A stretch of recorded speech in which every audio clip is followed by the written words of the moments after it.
দাদা দাদা তুমি শান্ত হও দাদা। আরে কি শান্ত হব? আরে কি শান্ত হব? দাদা হাত ভেঙে দাও, গুড়িয়ে দাও। দাদা হাত ভেঙে দাও, গুড়িয়ে দাও। দাদা হাত ভেঙে দাও, গুড়িয়ে দাও। ওই দেখ বাইরে কি কারা কি সব বলছে, কি খারাপ খারাপ কথা বলছে। আমি নির্দোষ। আচ্ছা প্রলয় প্রলয় তোর কি মনে হয় আমি নির্দোষ নই? হ্যাঁ বর্দা, আমি জানি তুমি নির্দোষ। আমার কথাটা শোনো, তুমি সবটা খুলে বলো। তুমি গীতার সাহায্য নাও। নেব না আমি অ্যাডভোকেট গীতা এলএলপির সাহায্য নেব না। Is it clear to you? আর তুই আর আমাকে বোঝাস না। তোর জন্য, গীতার জন্য আর পদ্মর জন্য আজকে আমার এই অবস্থা, বুঝতে পারছিস? বর্দা প্লিজ প্লিজ বর্দা, এখানে দাঁড়িয়ে এসব কথা বলো না। পাবলিক আছে, সব শুনছে।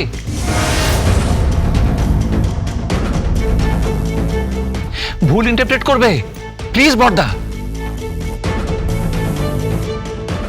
তুমি তো আইনটা ভালোই জানো বর্দা, তাহলে কেন এসব কথা বলছো? সরি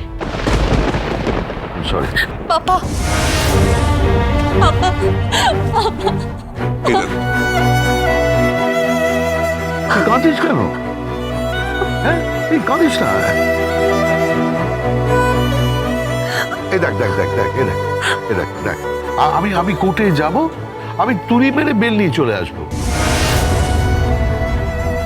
আরে এই কেসটায় কোনো মেরিট নেই, এই ধোপে টিকবে না। তোমার গলায় আত্মবিশ্বাসের অভাব বর্দা। দাদা আপনি বলুন না কি করতে হবে আমাদের। আমরা পুরো মুখার্জি পরিবার আপনার সাথে আছি, আমরা সবাই সাথে আছি। কলকাতার বেস্ট লয়ার না, আপনার জন্য নিয়ে আসবো, কিন্তু আপনি বলুন প্লিজ। দাদা দাদা আমি নিজে কথা বলবো। আমি আপনার ভাইকে বলেছি কথা বলতে, আপনার ভাইও কথা বলবে।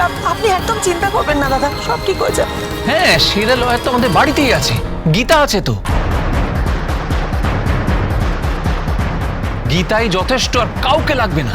প্লিজ, গীতা দাদাকে একটা কেসে হারিয়েছে মানেই ও সেরা নয়। ও সেরা মেজদা, she is the best.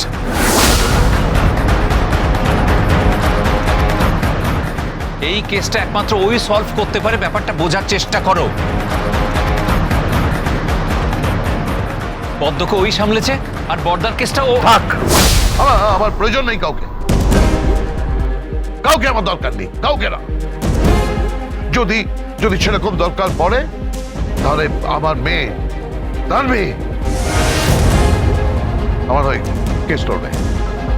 Gita LLB, সোম থেকে রবি প্রতিদিন সন্ধ্যে 6:30টায় স্টার জলসায়।